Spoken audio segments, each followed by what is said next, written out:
Yeah, we're going through the Torah portion, which is a cycle of reading the Old Testament and parts of reading the Torah and parts of the Old Testament every week. That's chopped up um, by the Jewish folks, but that's because the um, Yeshua, Jesus, did that when he stood up at the beginning of his ministry to read the book of Isaiah. It's because it was time for that to happen. So these things don't happen by accident. And then in the book of Acts, Acts 15, where everybody goes to say we don't have to do the Torah anymore, it actually says that the people are going to learn the Torah because Moses is read in the synagogue every Sabbath. So the pattern of the first century church was to do this, what we're doing, go through the Torah and study. And that way, everybody back in that day didn't have Bibles, right? The only place to have Bibles, go to synagogue, right? And there were no churches. So in order to hear the Bible, you had to go to synagogue to hear it every week. And so we do that, but hopefully you guys study ahead of time and have something to talk about. I don't know what we would talk about with this week because it's the beginning of the book of Leviticus with all of the details of killing animals, right? So I mean, there's some stuff in here, but it's very, very detailed, very specific about what people have to do for each one of the offerings, and it is what it is. That when somebody was to make an offering, and you bring your animals, it gives all of these specific details about what animal goes with which sacrifice, with which, and how it was to be consumed and how it was to be burnt up. One big thing that comes up is that you're not supposed to eat any of the fat, and you're definitely not supposed to eat any of the blood. But I just open it up with, I mean, that's not an avoidable. That's not something you can actually do, right? You drain we were talking about hunting earlier. When you do drain the blood out of an animal after you kill it, but that doesn't get all of it out of there, right? There's still stuff in there. And with the fat here, it's very specific about the fat on the entrails, the fat that all the stuff that covers the lobes and covers the organs and stuff like that. But when you get down to lean meat, I mean, is there any meat out there that has no fat in it at all? I don't know. I mean, besides Ann Coulter, I mean,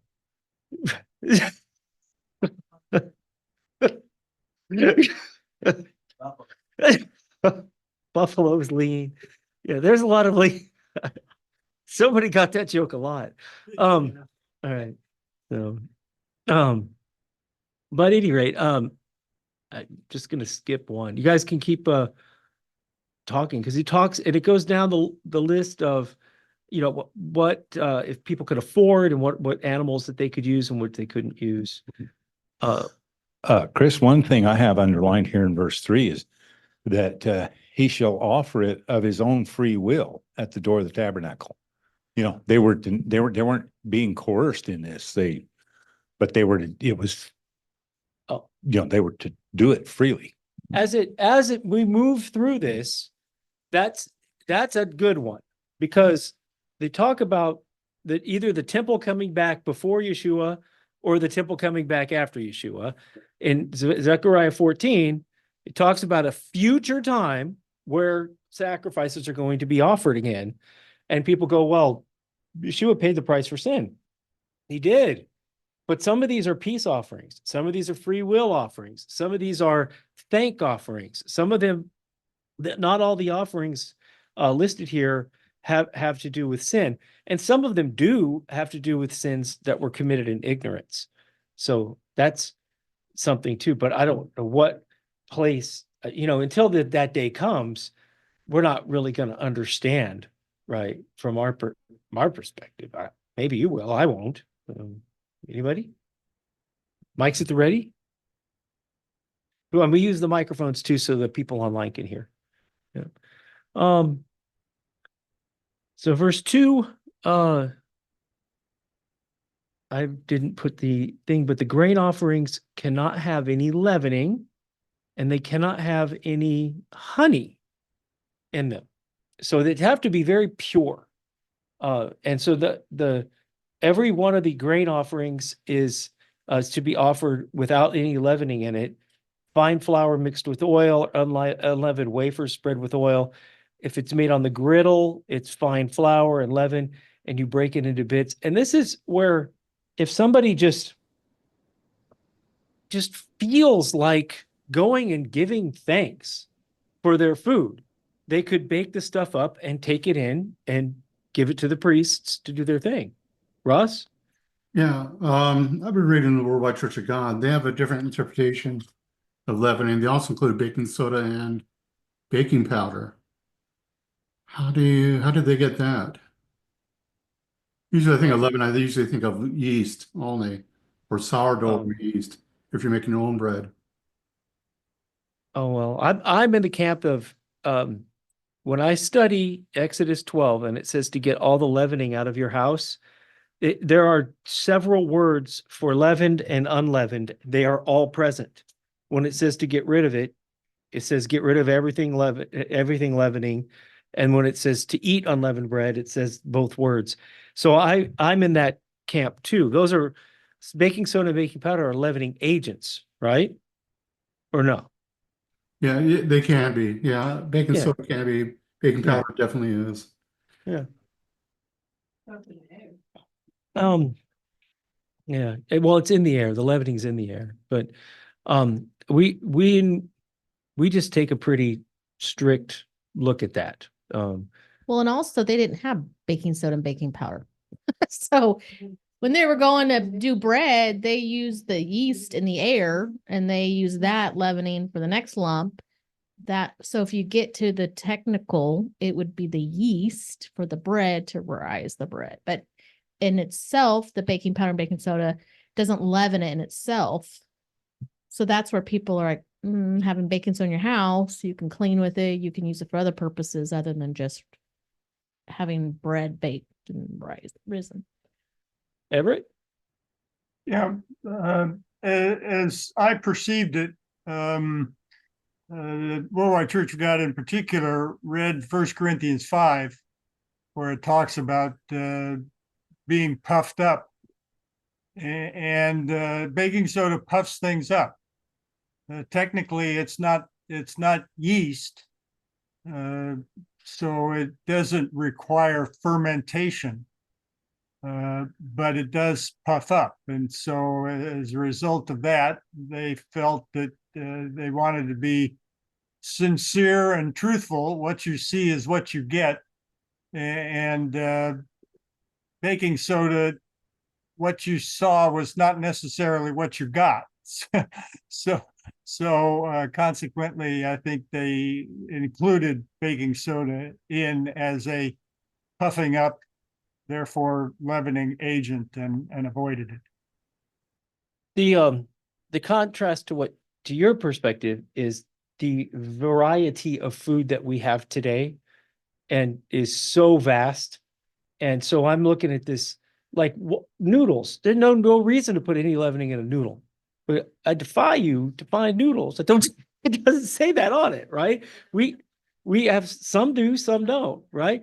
But it got a can of I don't know what it's for, but a can of chicken noodle soup. It says it has leavening in it, right? You know, So certain noodles, like your frozen noodles or whatever, because it's made from flour and from whatever. If you buy like dry noodles in a package, they're not going to have it, but you're frozen and you're you have to read it. Well, yeah. But Todd? Yeah. to So thicken, why like a thickening agent. Oh, so they use yeast to thicken the broth. That's what I'm scratching my head about. Or baking soda or whatever. Yeah. But yeah. But if it's in something, I'll get rid of it. But if it's just baking soda in my cupboard for my spice, I don't get rid of it. But if it's in my products and it's already been leavened, then I get rid of it. very personal holiday. So you see why it's best for us to do this one at home, right? Right?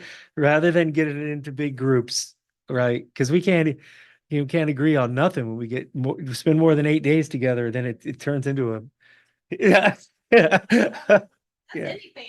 Yep, that's true. But yeah, it can be maddening. And totally disagree with the Jewish take on it because the matzos, the way they do the matzos and they cook at a temperature that I don't think was attainable for people at the campfire, right? Because if you get Yehuda matzos, the matzos that that Jewish people eat around Passover, very dry cracker that is made on with all these rabbinic rules.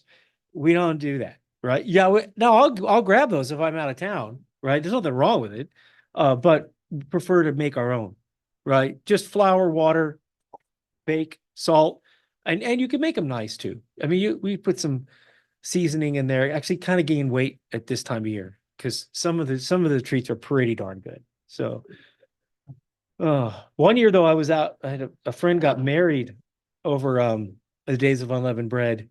Not a friend doesn't believe like us, and so I was at this restaurant. I was at the Bubba Gump Shrimp Factory in California. There was nothing. I could have water and a piece of lettuce. I mean, that was it. Nothing to eat in there. I didn't. It was Yahweh has a sense of humor. I'll just leave it at that. So, but the no leaven is reminiscent of the Exodus and the Passover. And I don't know what to make of the no honey. First fruits do not ascend. No grain offering you bring to Yahweh shall be made with leaven. And or any honey as the offering. That's an offering. Yeah. We're back to what they're bringing to the temple. Not we got honey and we ain't getting rid of our honey because no reason to get rid of honey, right? In fact, a pretty good time of year to eat honey because it goes on the matzos really nice, right? Just dip it in there, right? Yeah. Don't get confused. Yeah. So yeah. The grain offering shall have salt, so that the salt of the covenant of your God shall not be lacking from your grain offering. With your offerings you shall offer salt. Okay. And then you shall then put incense oil, lay incense on it to grain offering. Chris, Yes. can I step in here a minute on the salt? Because I think I think in the modern church we overlook this thing with the salt, but all through, Jesus talks about being the salt of the earth, and I mean there's salt always, and for them, salt was a big part of their life, and for us, we just think of it as something you put on your French fries, but it's not. It was way more than that, and and it was required with all of the offerings here. I mean, it was, with all your offerings, you shall bring salt, and I think we just kind of forget most churches, we don't even talk about it, about any of this. We don't even, they're not even sure where the book of Leviticus is. That's true. But on the salt thing, I'm letting you go because I don't know. Go. What's the meaning? Go for it. I was going to go right by it myself. Well, I just think it has to do with, as we go through and, you are the salt of the earth, and, it's a way of tying the people in the church back into the law. All right. I see salt as contrast. You're not supposed to be bland. You're supposed to stand out. And maybe because it's an offering, they want you to bring salt so that the priests can enjoy it. Right? I don't know. Carrie? There's another use of salt. When you think about it, like when you butcher a chicken, you don't get all the blood out, but you go and you soak it in salt water to extract whatever blood's left in that meat. So that's another reason for salt. All right. You agricultural folk, keep talking. Everett, what you got? Yeah. To preserve. You are the salt of the earth has perplexed me, but I came across an explanation that I think makes sense. Salt, another characteristic of salt is a preservative. And except for the elect's sake, you know, or for the elect's sake, the time will be shortened. That because there are believers around that our Creator is concerned about, He's going to shorten the trial and the tribulation on the whole world. So we're going to be instrumental in preserving life on earth, if you will, I think is part of the meaning of that. All right. My take on salt is from science. When I worked in spectroscopy for many, many years, and every element on the periodic table has its own light signature, its own set of wavelengths, and so we can identify it. And salt was one of the first ways that they figured that out, because they had a Bunsen burner going and they aspirated salt water and it turned red. It's very easy for sodium to ionize. Ionizing means to kind of creating a light. And so sodium and salt is when you burn the salts, they burn at a pretty low temperature and they produce really bright flames. So could be something to do with that. I don't know. But that's it's very easy to figure out the sodium from like arsenic or lead or selenium or the other elements, because they're burning in UV light. You can't see them. So you actually need a device to register those. Whereas with yttrium and sodium and calcium, there's a bunch of them that burn from orange to red in the spectrum, and you can just see it. And you can just go, oh yeah, look at that. And if you put more, it gets redder. If you put less, it gets dimmer. And that's the basis of that technology from, a couple hundred years ago, where now they've determined a lot more, even from when I was in it. But salt does burn pretty and kind of easy to find. Don't know what the spiritual aspect of that is, but thought I'd throw that out there from my experience. And I don't disagree with Everett at all, that the preservative aspect of it, that the people the believers are part of that. Anybody else on 2 before we go to 3?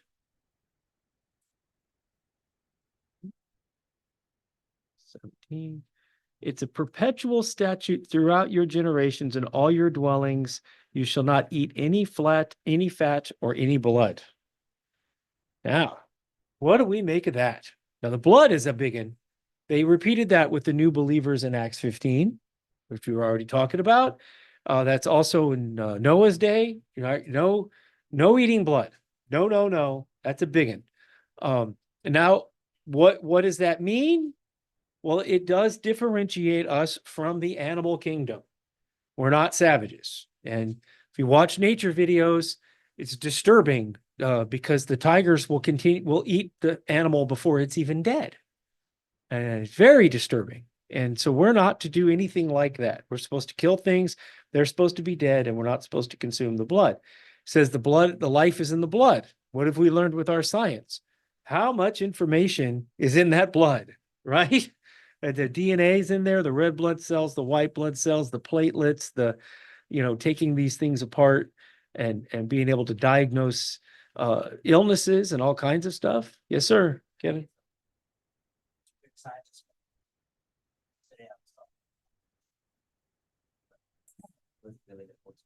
But I think it's over 11. Yeah, It says Mike. In Leviticus, it says that the soul of the flesh is in the blood. All right. So I was just speaking yesterday on Facebook about how America kind of cheapens the value of blood. So that's what I got to say about that. So All right. Back at Genesis, when Cain slew Abel, it says, your brother's blood cries to me from the earth. That was significant. Everett?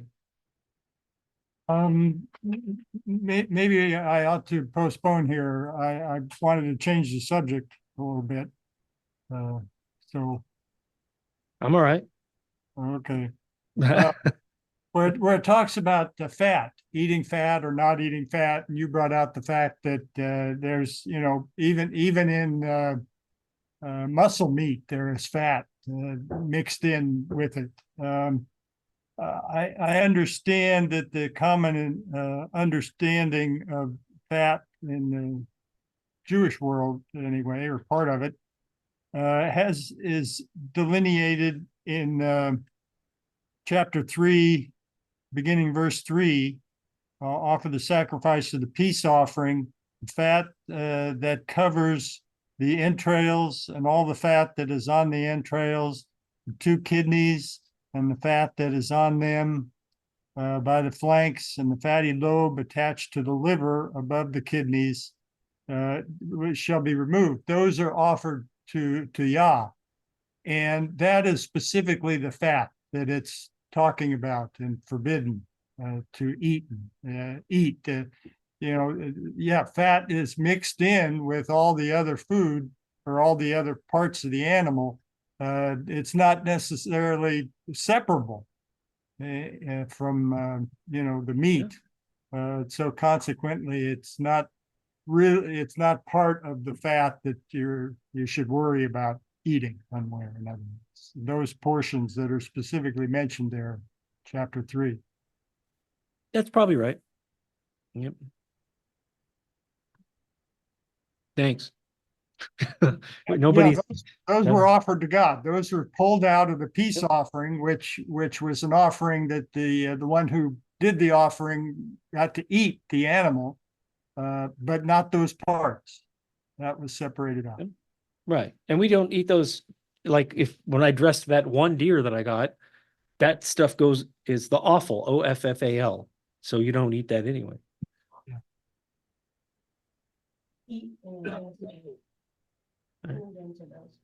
April says the toxins we eat are pulled into those fats and those organs. So, yep.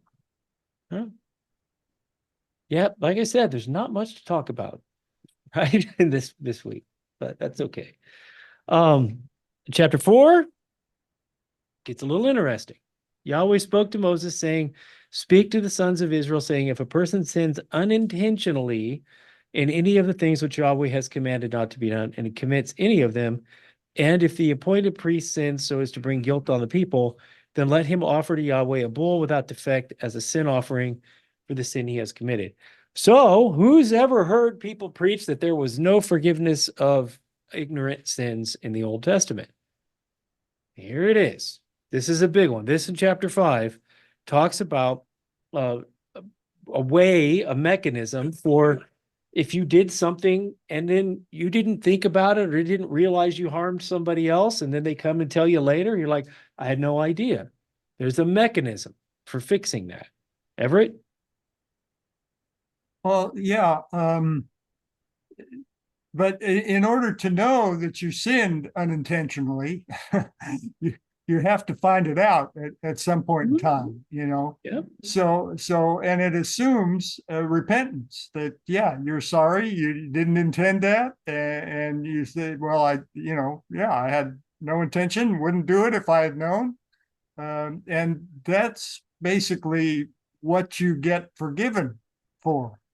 But if you do something intentionally, that it's wrong to kill somebody, but you do it anyway, that's not what this sin offering is all about. True. Yep. That's right. And the priest part is that if the priest sins, it breaks the whole system. So there has to be a way for the priesthood to fix themselves because they're humans as well. They're not robots. So they could make a mistake. And in the New Testament, it says, if your brother sins against you, go tell him in private. Right? And that's this. That's the Messiah using this. If your brother sins against you, if you did something to go wrong and you got to go talk to him and you got to say, hey, man, what's up? And you probably find out they didn't know, or maybe you misconceived or misperceived. And then if you did do something wrong and he's like, no, you're wrong, that didn't happen, then you can go, with a couple other people and escalate it like that. But the mechanism in that case, though, in that time, while he was alive and there was a temple, if the person goes, oh, I did do that, I'm sorry, then they have a mechanism here to go and make it right with God as well as the person. But the priesthood having a mechanism is pretty important, because I don't think the pagans did that. The pagan religions, the ones with the and false religions, the priests are kind of off limits, and they can never do no wrong. And you can even see guys who they're standing up there telling you one thing and live in a completely different way, right? And then when you find out and people still follow them, it's a mistake. But yeah, but the pagans lorded it over them, and it's not clear to me that they had a mechanism of reconciling their sins at all. But I mean, to their fake gods. But it gives credence to the Torah to show that the people who were doing the ministering were fallible and could do stuff wrong and had to have a way of making it right as well.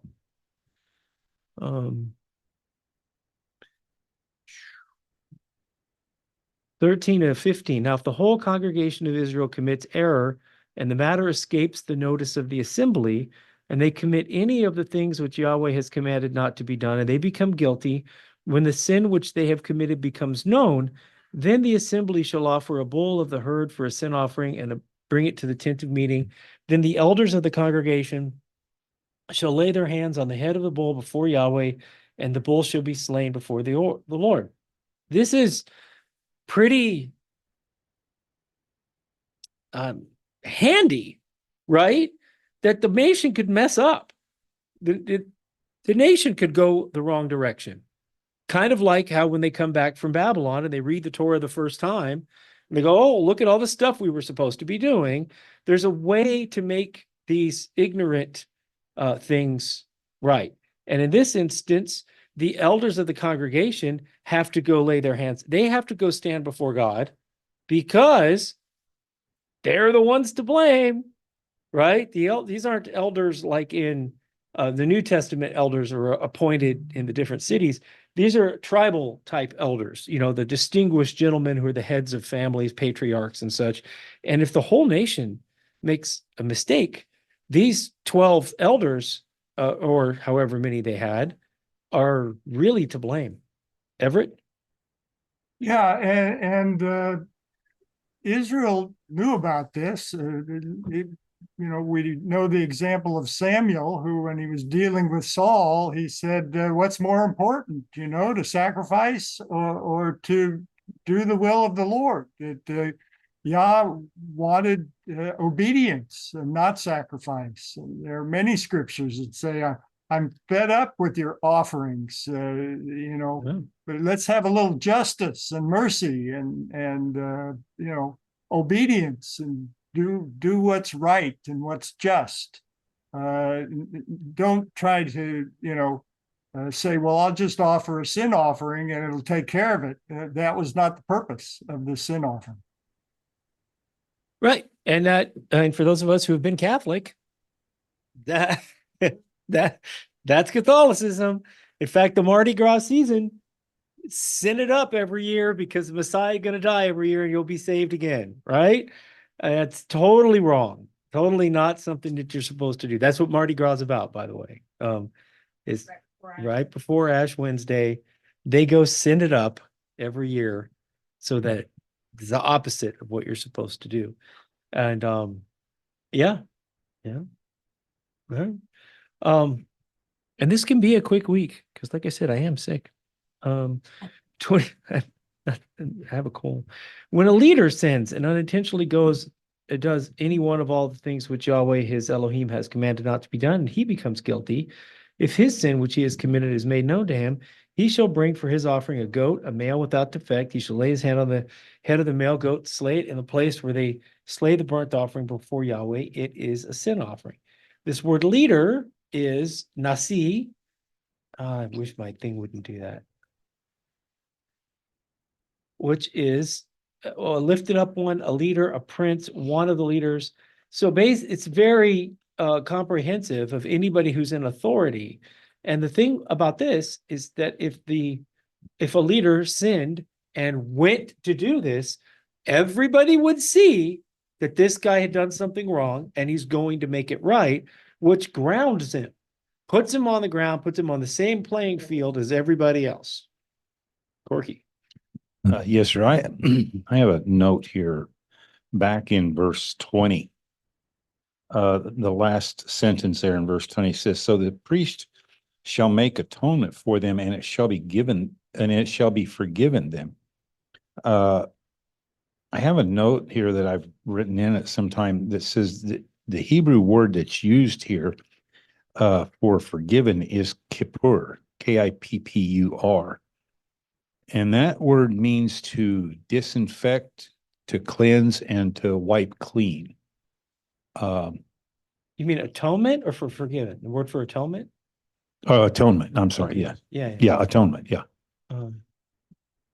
So it's kafar, kippur, same word. It means a lot. It means to cover, to make atonement, yeah.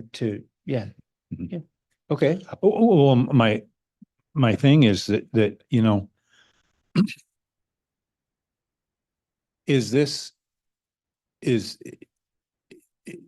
I mean, we always hear about the sins in the Old Testament were rolled back. They were, you know, but this doesn't say they're rolled back. This says that they are wiped clean, disinfected. You know, So one of my mentors said something that's very simple and very shocking, that the Old Testament worked. Had they done what they were supposed to do, the mechanism would have actually accomplished what it was supposed to do. To a point, though, because in this case, the priest will make atonement for them and they'll be forgiven. But when the annual Yom Kippur sins, they sprinkle them on the curtain. And so those ones kind of built up over time. And so when the Messiah died, that was cut in two and accepted. So both things can be true at the same time, is how I would reconcile that. All right. oh, okay. Yeah. Yeah. It's just a thing that I had picked up here at some point in the past and Yeah. made a note of, but you know, it's just something that we don't ever really talk about in today's, you know. Well, we do have to flip to the book of Hebrews. It was impossible for the blood of bulls and goats to take away sins. So, but Hebrews does say that, right? So when he comes into the world, he says, sacrifice and offering you have not desired, but a body you prepared for me. Oh, Everett's on. What's up? Yeah, one of the meanings of Kippur is in Yom Kippur. Even though it's generally thought to be covering, the theological word book of the Old Testament says that that's really kind of a sketchy connection. And a better connection would be a ransom. And it's mentioned a couple of times that Christ is a ransom for us. And in Hebrews 10 that you just referred to, it's talking about eliminating sin. That if the sacrifices that accomplished what they were intended to accomplish, there would be no more need for sacrifices because sin would be eliminated. And so when it says the blood and bulls of goats can't take away sin, the word could just as easily be interpreted as can't eliminate sin. Yeah, right. Because they have to happen every year. And so we have the Messiah who puts a complete end to all of it through his. But the hope was that it would eliminate sin. That was really what Yah wanted, the obedience, not sacrifice. All right. Well, I don't need to read that then. We'll just go back to Leviticus. I do like verse 27. There's a fun one. Little nugget. If any one of the common people sins unintentionally in doing any of the things which Yahweh has commanded not to be done, he becomes guilty. And if his sin which he has committed is made known to him, then he shall bring his offering, a goat, a female without defect, for his sin which he's committed. It's the common people there. The word common is eretz, which is earth. Common people here is called eretz people, men of the earth, right? I thought that was an interesting way of saying lay people. So eretz, in your dictionary, can I make this bigger too? Ooh, yes, I can.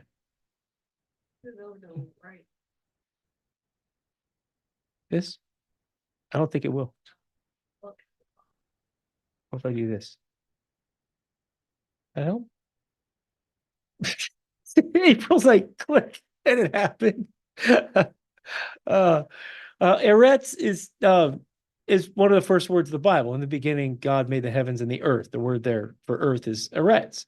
So it talks about common people, and this word, Hebrew doesn't have a lot of words, so it has to like repurpose them, right? So that's why words have so many different meanings in it. But that's very interesting that he's talking about regular people as eretz people. That's all I wanted to point out. But it is a tiered system of justice based upon people's station in the kingdom. If you're the priest, you got this standard. If you're the prince, you've got this standard. If you're the elder, you've got this standard.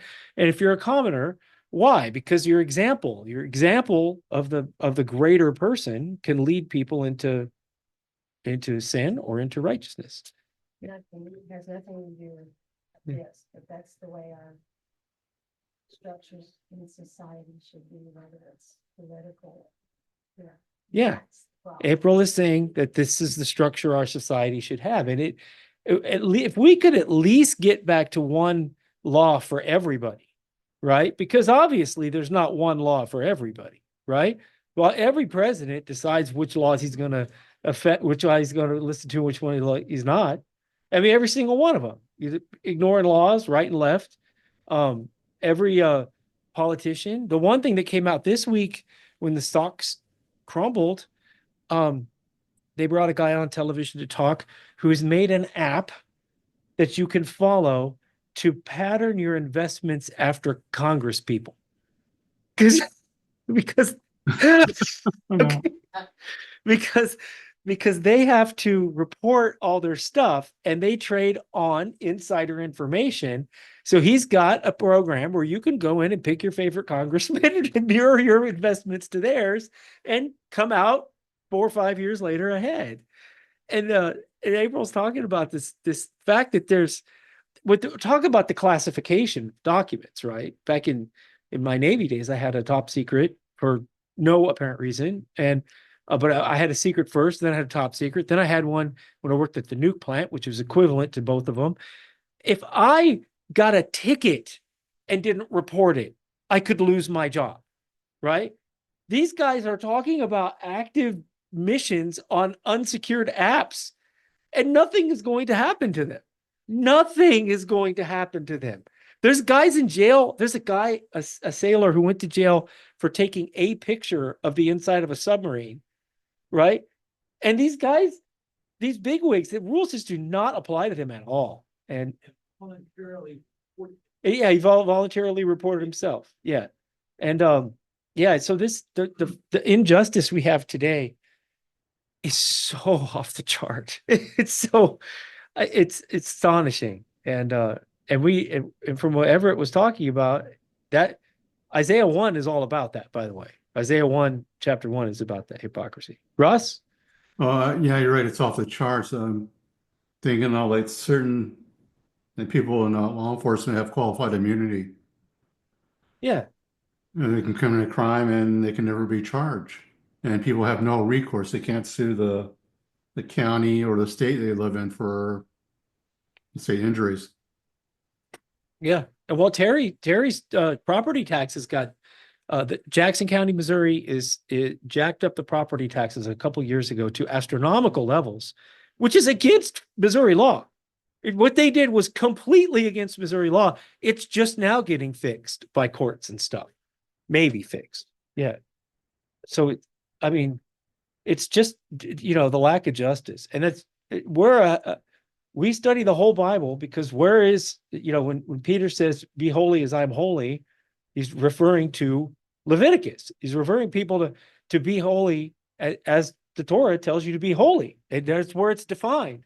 And I know we're looking at the part of it here with the animal sacrifices that we're just like, I don't know about that. We believe in Christ, right? Right.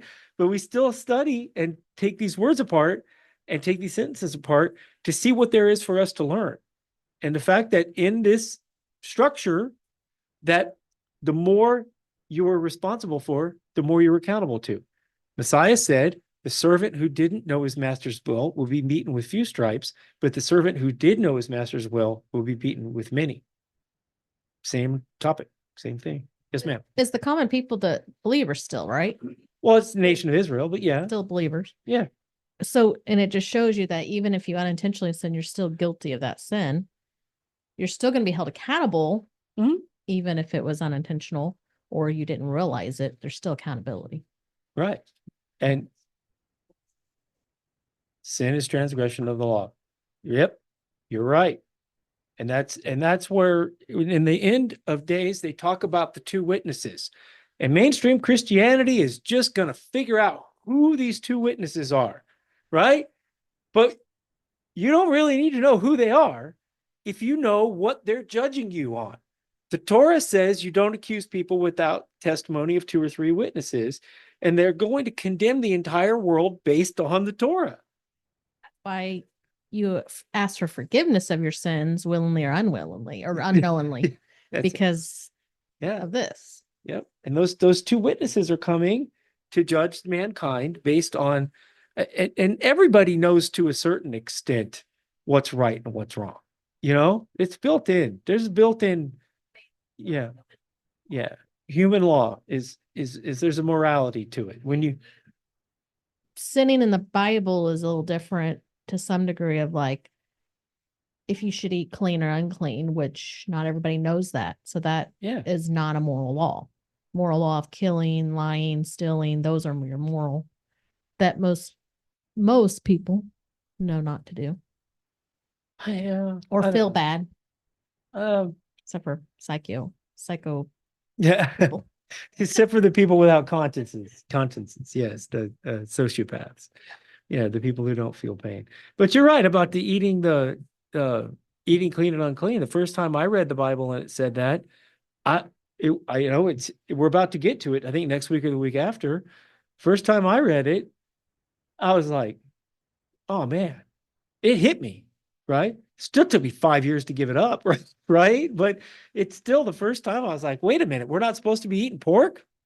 What? Right?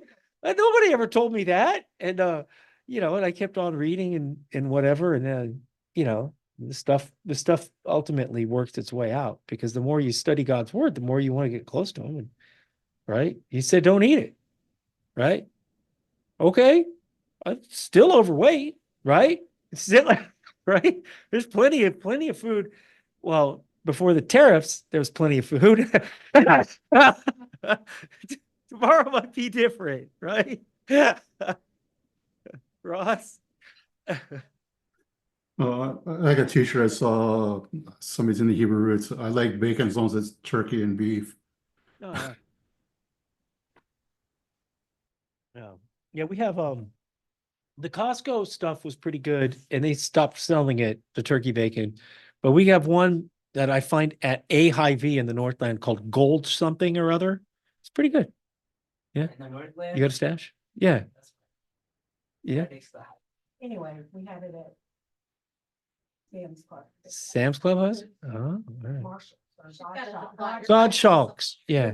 You have a supplier. Yeah. Yeah. Yeah. Yeah. But I mean, you can live without it.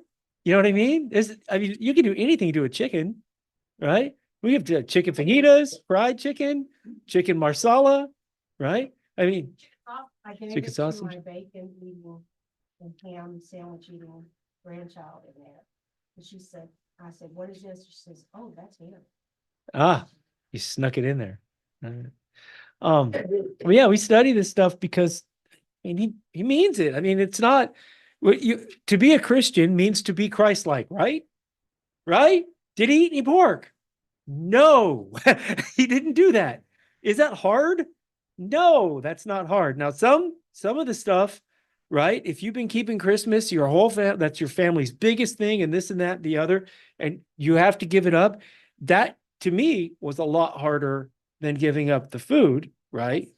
Because, the friction, because now you are withdrawing yourself from your family and they're feeling condemned and you're feeling justified. And now you've created problems, right? With the food everybody's got their own, cross to bear, but, we got to go down the list and it's got to start somewhere. It was my wife that challenged me to read the Bible, and I just read it as if it applied to me, the whole thing. Because why would you read it any other way, right? Why do we have this whole book if we only need the back, 27%, right? So I read it cover to cover, and I'm like, ooh, oh, right? And then you start figuring out, okay, where did mankind go wrong? And a lot of this has to do with the fact that the world hates the Jews. The world just hates the Jews. It's always hated the Jews.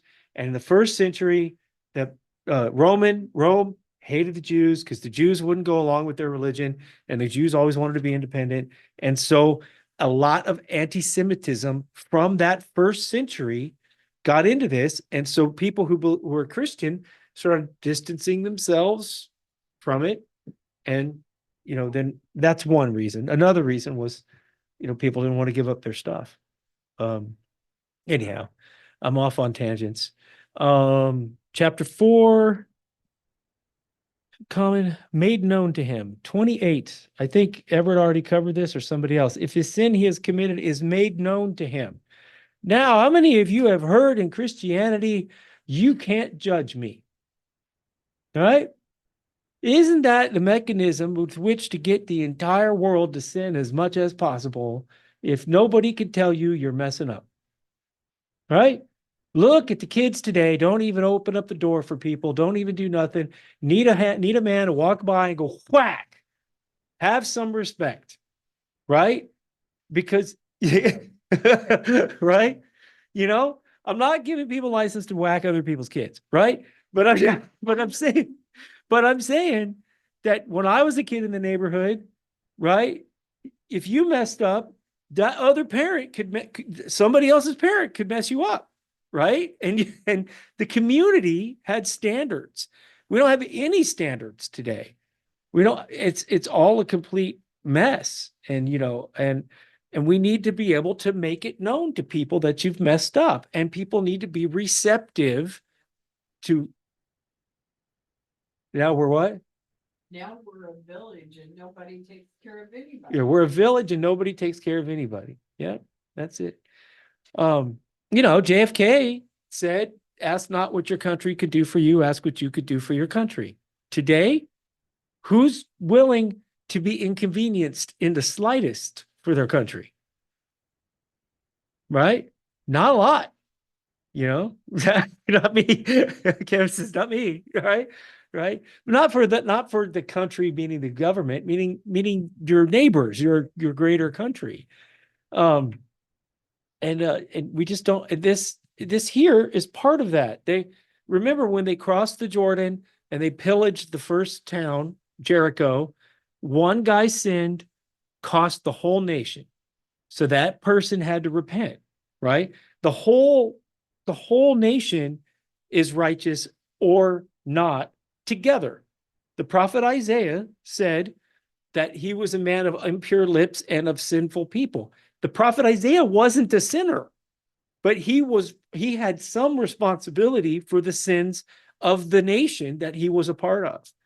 And we have that too, whether we like it or not, especially in a representative government that we have where we get to vote for people. Yes, ma'am. So when it says make known to him, it's keeping your brother accountable. Yeah. Because we are one family, one unit, one believer. So look, judging the outside of the nation is for Yah to do. And they have their own accountability in some sense. But to keep our brothers accountable is our responsibility so they don't fall. And if they continue to fall, you kick them out of camp. Yeah. So there is that to your brother, not to everybody, but to your brother. And so Yeah. No, you're going to get the street preacher sign out there and go condemning everybody. But anyway, I think I beat that one to a pulp. But yeah, it says it made known to him. Either he realizes it or somebody tells him. But there has to be some mechanism there. And if you live in the you can't judge me world, then nobody could tell anybody anything. And that's the thing. You can't tell me what to do. I mean, that rules the day today. People misbehaving in the store, stealing, robbing, wide open, and and I mean men, right? No men are standing up. The one man on that subway in New York City saved the people from the violent guy and ended up having to go to jail for a year and having to go to court. That's ridiculous. That shouldn't have lasted a minute. Of course, in Missouri, Kansas, that man would have probably got a blue ribbon, right? Right? Different world. Now, if a person sins after he hears a public order to testify when he is a witness, whether he has seen or known, if he does not tell it, he will bear his punishment. What I think this is saying, I've read this in a bunch of translation, is that if you testify, right, the two witnesses testifying in the Torah is a big deal, okay? It's where we get our jury system, it's where we get a lot of stuff. So if you know the truth of some crime and you don't tell it, you're guilty, right? Whether it's to testify to convict or to exonerate. And this is saying that you can't just turn the other monkey see no evil type thing. That's important. That's pretty pretty tall order, right? And we think about the crucifixion. In the crucifixion, how many people stood up and said, this man is innocent? One. And it wasn't even a Jew. It was Pontius Pilate, right? Right? The only person who said, I find no guilt in this man was the ruler of the pagan nation. The guy who ultimately crucified him. Yeah. Yeah. And he did it for political reasons because he didn't want to have a riot. And that nobody stood up and said, even Joe, who was the guy on the Sanhedrin, Joseph of Arimathea, and then there was another one, Nicodemus. Even Nicodemus didn't stick his neck out, but he was there at the cross, right? He was there. But this is important because if we know what's right, we have to stand up. And you think about the last couple of years where we had to have regular people go to the school meeting saying there are only boys and girls, get that man out of my daughter's locker room. They had to go and stand up and say, no more, we're not doing this, right? And it shouldn't have gotten that far, right? It should have been squashed a long time ago, right? And the FBI, and most of those families are on the FBI list as terrorists. Ridiculous. They did. You're right. They did do that. Yes. That takes a lot of courage. But then in the end, when Yeshua comes, who are we worshiping? Right. Are we going to stand up for him or Satan, essentially? And it does say. And there's going to be a lot more people on the other side. Yep. So Satan is going to pull his business again. And it says that all the nations are going to go up against Jerusalem. At the end of the 1,000 years, they're going to go up against Jerusalem. That's crazy. Crazy. So we may be beheaded. And are you willing? Oh, you didn't have to go there. Yes. Because you better be ready for it. Just You're saying. right. Yeah, family members. Psychologically, you have to be prepared for that. Are you willing to die for your faith? I'm doomed. I'm all over the internet, right? Hell, it wasn't me. Right? Good Corky. One thing here, one time I remember a lady walked into a Sunday school class we were in, and the teacher asked her if she would die for, if she'd die for Jesus. Oh, absolutely. You couldn't tell it from the way she lived. You couldn't tell anything about her, that she even went to church if you didn't see her there Sunday morning. And there's a way of looking at this that most of the people who claim to be believers overlook, and that is, if you're not willing to live for Jesus all the time, every day, you are certainly not going to die for him. Yeah. There you go. Mhm. It's a good time to bring up the uncleanness, huh? It's something that Christianity doesn't have a clue about and thinks it's random. But if a person touches any unclean thing, whether a carcass or even of an unclean animal or the carcass of unclean cattle or a carcass of unclean swarming things, though it is hidden from him and he is unclean, then he will be guilty. Or if he touches human uncleanness, whatever sort, whatever. Now, uncleanness is not a death penalty thing. I say that before I finish reading the chapter, but golly, if I am not scout any leather thing I buy, right? I'm reading, where did this come from? What does it do? Right? I actually try to buy American as much as I can, or a couple days ago, I used to buy Italian. But gosh, that's going to be bad if that happens. Right? Yeah. Well, I'll tell you guys offline what I buy from Italy. All right. All right. Okay. Not often, okay, but I scour it when I buy people Bibles. I buy leather-bound Bibles. I want a fake leather-bound Bible or cowhide leather-bound Bible. Could you imagine handing somebody a Bible wrapped in pig? Ugh, right, right. That would be awful. And so it's I'm before I learned all this stuff, I was like, well, what does all that stuff mean? But now, I'm cognizant of it. And having worked in laboratories for many years, you glove up, right? You're surrounded by blood, right? You're surrounded by unclean people, blood, and other things. And it's kind of a chore. But the clean and unclean stuff is it's there for a reason. And I know we like to go and try to find scientific reasons why, oh, God's telling us not to eat pork because it's bad for us or whatever. Again, I was 270 pounds, wasn't eating any pork. Okay. Okay. My poor shoes were crying out, get off of me. Right. It's you can die of heart disease not eating unclean animals. At any rate, if a person swears thoughtlessly with his lips to do evil or to do good, in whatever matter people speak thoughtlessly with an oath, and it is hidden from him, and when he comes to know it, he will be guilty of one of those things. I'm one of those people that can say things flippantly and misquote history. It happens, right? I get called out. In real time. But yeah, you get, having a quick mind or a quick wit leads to things coming out of your mouth that maybe could have stayed in and you didn't want to say, right? And it happens. Yeah. Go back to 5:4 and it defines that.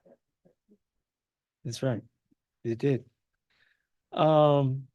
So when he becomes guilty of one of these things, he shall confess in that which he has sinned. He shall bring his guilt offering to Yahweh for his sin which he has committed. A female from the flock, a lamb or a goat or a sin offering. I mean, I can't imagine this being that big of a problem in that kingdom, right? Because the first time you say something and it falls out of your mouth and you have to go kill an animal to make up for it, you're going to go, I'm not doing that again, right? This is horrible that some animal has to die because of your thoughtlessness. But then we tie it to the New Testament, and the Messiah, the Son of God, died for our thoughtlessness. That's pretty heavy, For God so loved the world that he gave his only begotten Son, that whoever believes in him will not perish but have eternal life. So all this stuff builds for something. Yes, ma'am. No? Say the price. This is why we're reading it. It's defining it for us because it's not being read and given to us. So she says we're reading this because so that we can understand the price that was paid, because it's not being given to the rest of the world. That's true.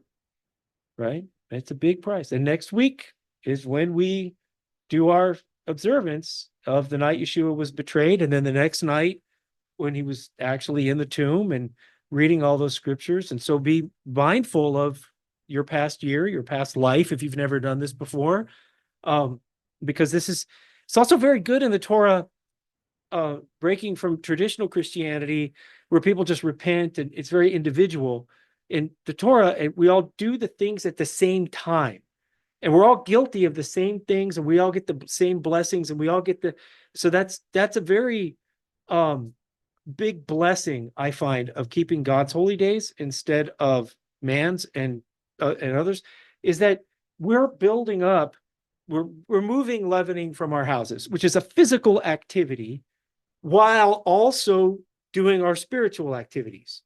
While also we're all in the same time frame, are all calling to mind our faults and our sins, and we're all scrubbing floors, and we're all throwing stuff out. And if you could look at the nation from a helicopter, the nation of Israel from a helicopter, that everybody be doing that at the same time shows Yahweh that they love him.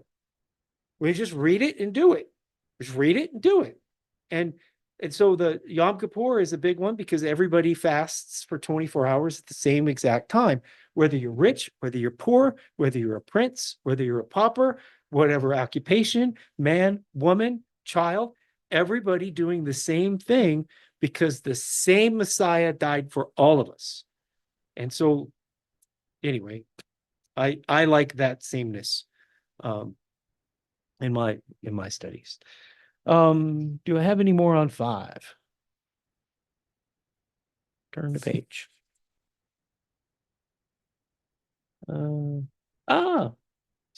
17 or 27.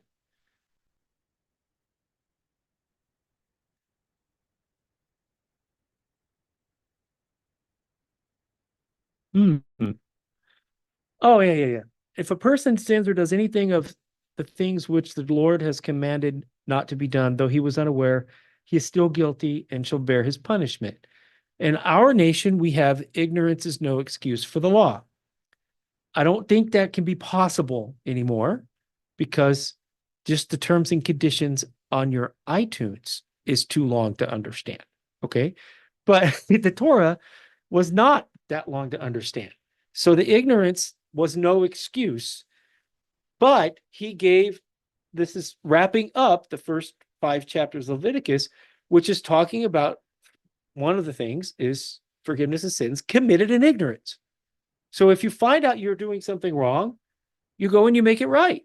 You say, oh, sorry, I sinned against you, which is what I tied to with Matthew 5:21-26. It says, if you're going to give your offering and you remember that you've done your brother wrong, leave your offering and go make yourself right with your brother, because being reconciled to your brother before you reconcile to Yahweh is part of this Torah here. When you remember something that you've done wrong in ignorance, or somebody calls it to mind, go make it right. And then you go tell Yahweh, I'm sorry I did that thing. It's not like these sacrifices actually like benefited God. It's not like he had some kind of bank account or so, right? Where he needed so many sheep to atone for so many things, right? That's where the indulgences come in from the Catholic Church, where the priest is just sitting there making some arbitrary thing for people to do to atone for their sins. So it's such poppycock. It's not like that at all. That's not what these offerings had financial value, had a value to them as a deterrent. But if anybody did this, they had to go give that. It wasn't random, made up by some priest, and it was a deterrent to make it a righteous nation. You know, I don't know where the deterrent is, sitting in a booth with a little screen between you and some guy. But anyway, go ahead. Well, and then how it's really for the person, because if you have turmoil with someone, it's really hurting yourself. So it's really helping you to move forward and not have that. Right. Or whatever. But also he says, if you don't love your brother, how do you love me? How do you love someone or hate someone you see, but then you love me who you don't see, type of thing? And Cain should have squared it away with Abel instead of hitting him with a rock, right? The sin came up from not addressing it one-on-one, man to man, right? And then you let the jealousy spin out of control and it starts to hatred. Messiah says, if you've even thought evil of your brother, you've already committed sin, right? Don't let it grow. Don't let it get fired up. Yeah. All right. So next is Isaiah 43:21. And I don't know, didn't make a note as to what associates it. I actually looked at my last notes for going through here, and I don't have notes on this either. So apparently I'm the same stupid person I was 2 years ago. Okay. Okay. And this, by the way, part of this changes with the Septuagint, so we may look at that as well. The people whom I formed for myself will declare my praise. Yet you have not called on me, Jacob, but you have become weary of me, Israel. Right there, he's calling the people, both Jacob and Israel, at the same time. You have not brought to me the sheep of your burnt offerings, nor have you honored me with your sacrifices. I have not burdened you with offerings, nor wearied you with incense. You have not bought me sweet cane with money, nor have you satisfied me with the fat of your sacrifices. Rather, you have burdened me with your sins. You have wearied me with your wrongdoings. I alone am the one who wipes out your wrongdoings for my own sake, and I will not remember your sins. Meet me in court. Let's argue our case together. State your cause so that you may be proved right. Your first forefathers sinned, and your spokesmen have rebelled against me. So I will profane the officials of the sanctuary, and I will turn Jacob over to destruction and Israel to abuse. So this is a condemnation that's coming in real time. Isaiah is the prophet right before the Judah, the lower kingdom, gets taken into captivity off to Babylon. So this is there. He's telling them in real time, you guys have heaped up your sins.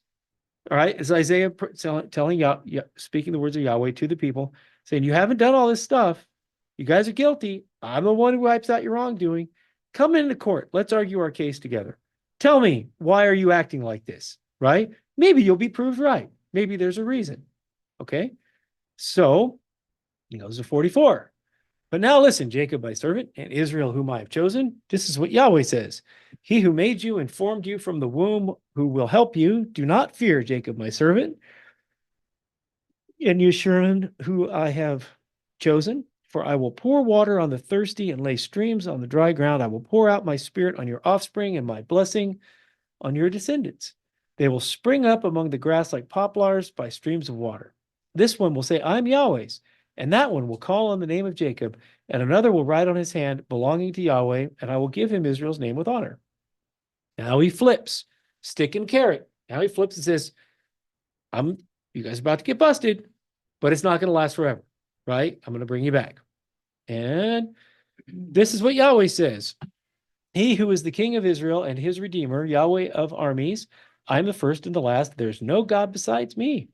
Who is like me? Let him proclaim it and declare it.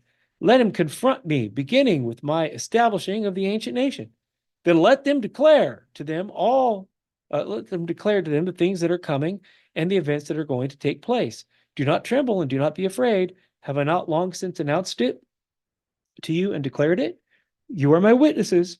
Is there any God beside me, or is there any rock? I know of none.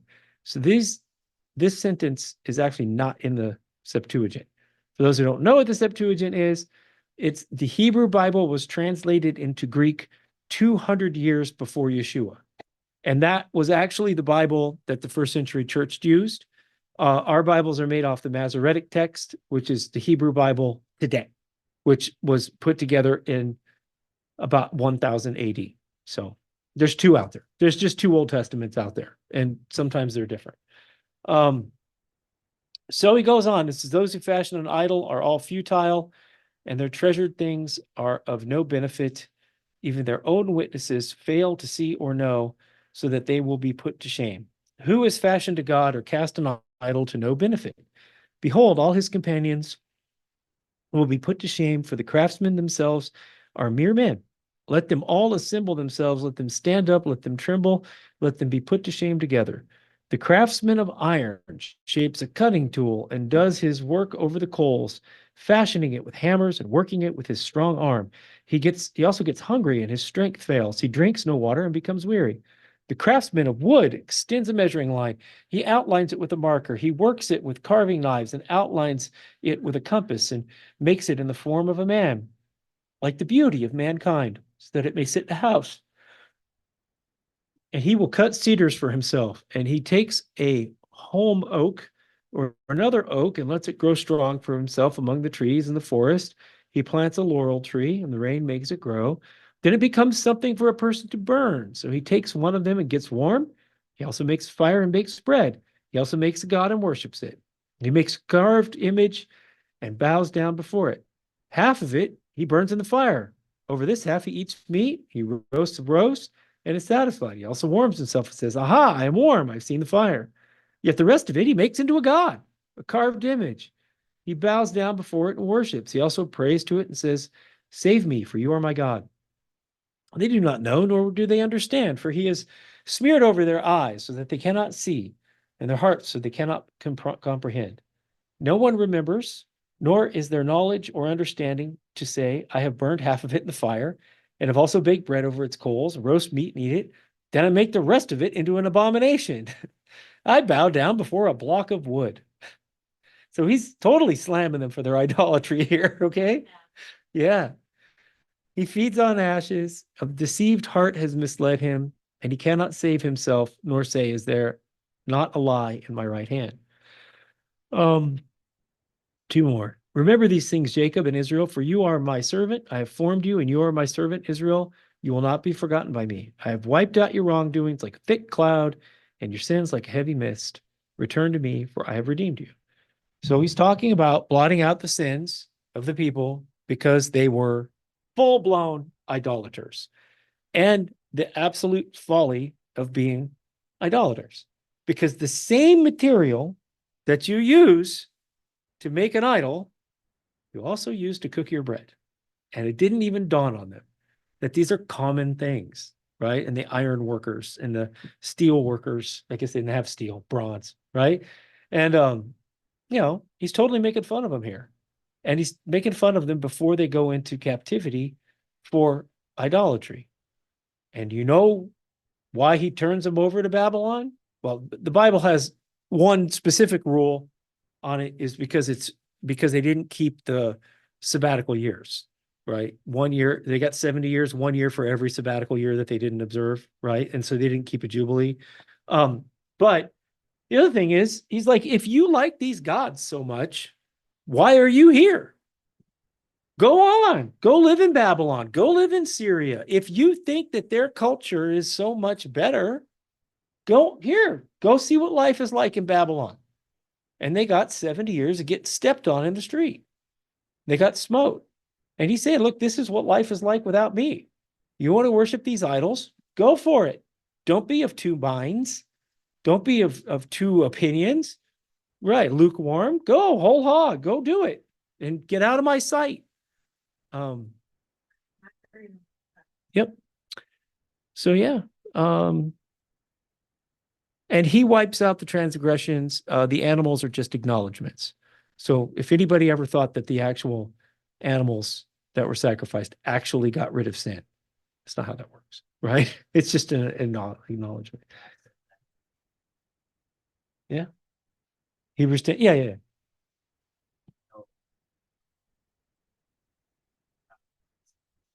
Lamb or ram has ever actually got rid of sin. Mm-hmm.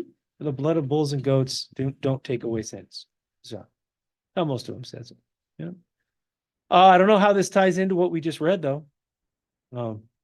Because that's one of the mysteries of the this is called Haftarah. It's this Torah portion, and then Haftarah, that's the part that the Jews assign to it. I don't know. Anybody got anything on that, Everett? I was thinking that there were a few references that sort of fit with the sacrifices, and maybe what the thinking was is that, hey, we didn't do this, we messed up, but fortunately, because our Creator is merciful, he will redeem us anyway. So that's the only thing that I could come up with. Yep. Same here. All right. Matthew 5. Went way too far. Matthew 5, 21, 26. You have heard the ancients were told, you shall not murder, and whoever commits murder shall be answerable to the court. But I say to you that everyone who is angry with his brother shall be answerable to the court. Whoever says to his brother, you good for nothing, shall be answerable to the Supreme Court. And whoever says, you fool, shall be guilty enough to go into the fiery hell. Therefore, if you are presenting your offering at the altar, and there you remember that your brother has something against you, leave your offering there before the altar and go. First be reconciled to your brother, then come and present your offering. Come to good terms with your accuser quickly while you are with him on the way to court, so that your accuser will not hand you over to the judge, and the judge to the officer, and you will be thrown into prison. Truly, I say to you, you will not come out of there until you've paid up the last quadrans. I don't want to say quadrants. Cent. Okay. Yeah. So that's the moral of the story. People tell us that Torah is nailed to the cross, the law is nailed to the cross. He's referencing all of it right here. He's referencing what we just read. If you got something's wrong, you got to go fix it. You got to go fix it and then fix it with Yahweh, right? Everett, you were ready to say something. Just forgot to mute myself. And this is the same thing that we need to do today. It's the same story. We don't have any type of animal offerings. We don't live in that world at all. And we don't know, when that comes back, what does it look like and what is it going to mean for us? Because animal offerings are pretty foreign to us, even though we've been studying the Torah now, 25 years, still don't understand why those animal sacrifices are coming back. But what we can learn through all this stuff is that the behavior, the sins and the behavior have a cost associated with them. And there's a way of right living. And the way of right living is to not have to do those sin offerings at all, right? To discipline ourselves and our tongues. And the thank and the love and the free will offerings. I mean, we have plenty of that here, as we all have our full tummies every week. And always, I'm sure everybody here is doing good deeds throughout the week without even thinking about it, right? Because that's what happens when you study the Bible. And you start living it. You start doing it. You don't even think twice about doing good deeds. And, it says, don't let your one hand know what the other hand is doing. It's an idiom to say, just, be generous and be grateful and be reconciled to the world. And keep praying, because it looks like the world just changed 2 days ago. And that's change is always scary. Anybody else have closing thoughts or anything?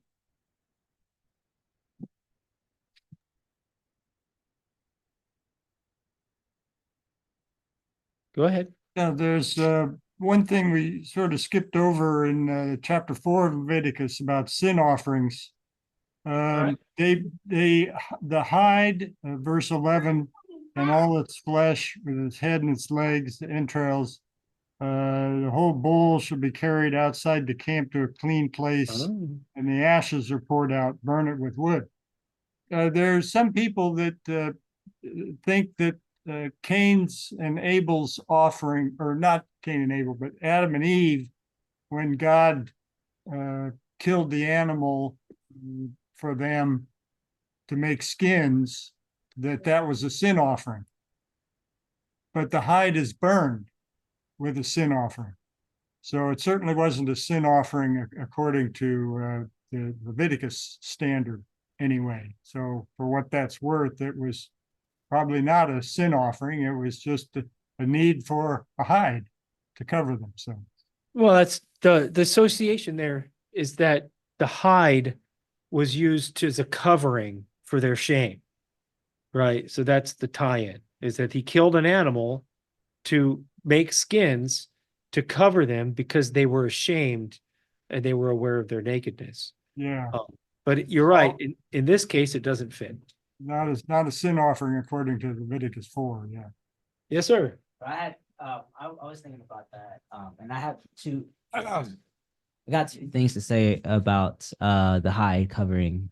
First, we know God is God, and He formed man out of the dirt. So who's to say that He actually killed anything to make the hide? He could have just made the hide. And then the other thing, I haven't really come to a conclusion, obviously, because it's just a theological point. And then my other theological point is that does that mean that God was the first being to have shed blood for them, and was it from a ram, and is that why we also why rams are sacrificed and lambs are sacrificed, because it's a way of atoning. First, I had to do this for you, so you're going to do this for me, since I'm God and I'm the first one to shed blood because you sinned against me. So just some theological things that I've been thinking about. All right. It does say the lamb was slain from the foundation of the world, right? So that Yeshua's sacrifice that happened 2,000 years ago, he knew that was going to happen from the foundation of the world. So esoteric kind of thing is that, yes, he shed blood because of their sin, even though it happened 4,000 years later, because God doesn't live within time, right? So every moment is like, we can't comprehend it, right? We have to put everything in a timeline, but he's here with us now, and he was there, and he's at the garden, and he's in eternity, all at the same time. So that's kind of far out, but yeah. But so when it says Yeshua, the plan of salvation was established at the foundation of the world, the lamb was slain from the foundation of the world.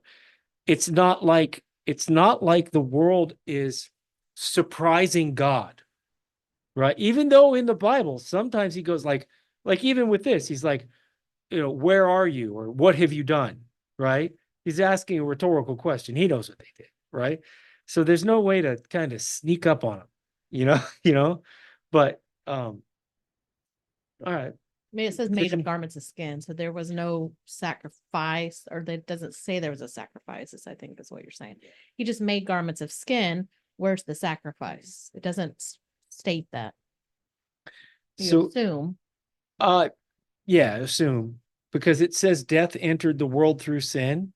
So we assume that a death happened to get the skin to go there, but it doesn't say it. This is just an inference, Yeah. Yeah. Right. Because Adam and Eve didn't die for like 900 years or something, right? They lived like a really long time. So a lot of other people will say that death entered the world, meaning that it was then possible for them to die and they started to decay. But that's another way I've heard of it explained.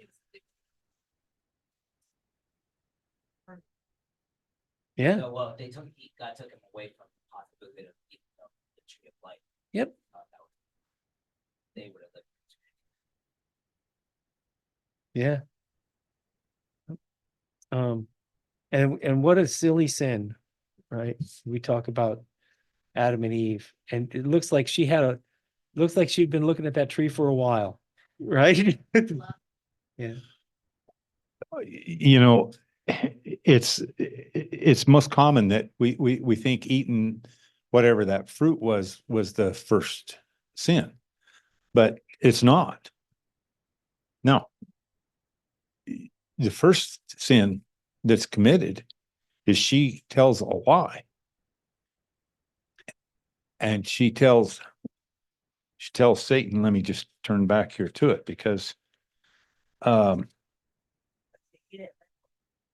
no, she lies to Satan. Well, Verse 3.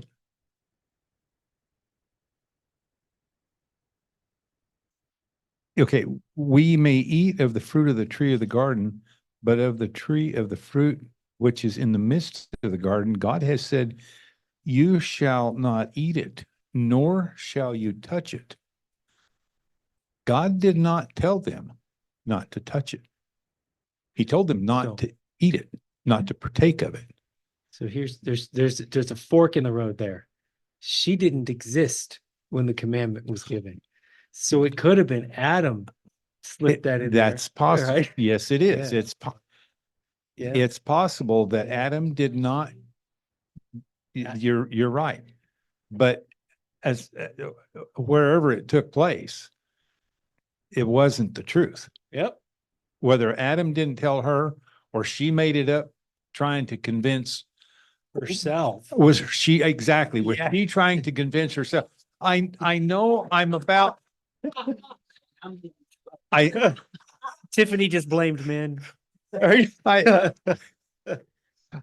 was she doing the man, I'm headed down this slippery slope here and I know I'm not supposed to go and I don't want to do this. So I'm going to throw a little lie up here and maybe this will make it, you know, is that what she, I don't know. Like, there's no way of knowing. Yeah. Nah. Yeah. But as it breaks down though. We might derail here if we're not careful. Yeah. Anyway, in my mind, the first sin here is telling a lie. Yeah. And I think that has equated throughout history. Lying is probably the most commonly committed sin. Yeah. Yeah. I don't know how anything could even compete. You know, because we leave sins of omission, right? You know, sins of, yeah. That's, yeah. How could you not? How could you, who's going to walk up to a cop and start talking today? Right? Right? You know what I mean? Ross was talking about how everybody who was talking to the FBI in the past 4 or 8 years ended up on the wrong side of the law, right? I mean, every single righteous person out there. So, you know, if some comes to my door today, it's like, right? Now, that's not literally what I'm going to do because I'm a believer. So I'm going to do the right thing. But the thoughts there is, you know, cooperate with, yeah. So, yeah. Looks like it answered the door. Yeah, there you go. You cooperate or keep your right to remain silent and ask for an attorney. Yeah, exactly. That's it. Yeah, because they were just going after everybody for any old thing. And the serpent said to the woman, "You surely will not die." So he's complicit. He didn't. He lied to her and he didn't correct her. And God knows the day you eat from it, your eyes will be open and you will be like God, knowing good and evil. This is true. That's exactly what happened. So this is why when we talk about Torah and we talk about the importance of this, if a prophet or dreamer of dreams arises among you and gives you a sign or a wonder, and it comes true, false prophets can be accurate. In fact, they are. Right? The occult works. When they tell us not to talk to the dead, not to do this type of stuff, that's not because it's not going to work. It's because it is going to work. And you don't want us to mess with it. Open up those avenues. So Satan gave her truth, right? Mixed in with a lie. So Exactly. The most evil lie there is. Mix some truth with it. yeah. And that's exactly what he did right there. And he mixed some truth with it and helped soothe her conscience over to go ahead and take a bite. Yep. Sure did. So the person who's giving you something that comes true and they're telling you to go after other gods, you follow Yahweh, your Elohim, and fear him, and you keep his commandments and listen to his voice and serve him and cling to him. right? There's a lot of these people on the television who do magic tricks. And I even heard a commercial the other day that California certifies psychics. They have a certification system for psychics, right? You get the certified right answer. Yeah, it doesn't, you can go get the right answer. Did not King Saul get the right answer? Right? King Saul went to the witch. And that witch said, you're going to die tomorrow. And right. And he did. And so just getting the right answer isn't worth your soul.